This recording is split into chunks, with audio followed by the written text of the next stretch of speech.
Fiction তো সবসময়ই পড়া হয়, বাট অ্যাকচুয়ালি রিয়েল লাইফে যে জিনিসগুলো ঘটে গিয়েছে বা বিভিন্ন বড় বড় যারা মহামানব রয়েছেন তাদের জীবনী সম্পর্কে আমাদের একটু হলেও জানা উচিত। তো সেই থেকে আমার মনে হয় যে নন ফিকশন বই পড়া উচিত।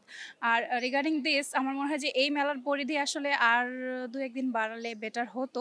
নন ফিকশন বইমেলাগুলা মানে অনেকটাই এ মানে প্রয়োজনীয় এই কারণে যে আসলে বাস্তবতার নিরিখে জীবনকে অনুধাবন করার জন্য যে বইগুলোর সংস্পর্শে আমাদের থাকা উচিত, আমার মনে হয় নন ফিকশন বইগুলোর মাধ্যমে আমরা তার নির্দিষ্ট এখান থেকে পাই আরকি। তো এই ধরনের একটা আয়োজন করার জন্য বণিক বার্তাকে অসংখ্য ধন্যবাদ।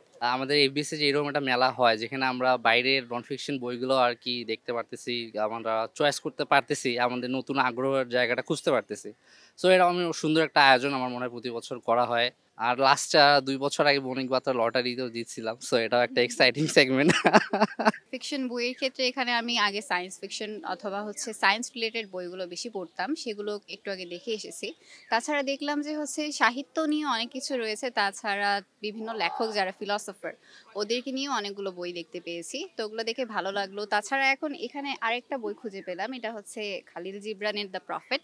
তো এটা এখন দেখছি আর ভালোই লাগছে যে অনেকগুলো অনুবাদ বই আছে,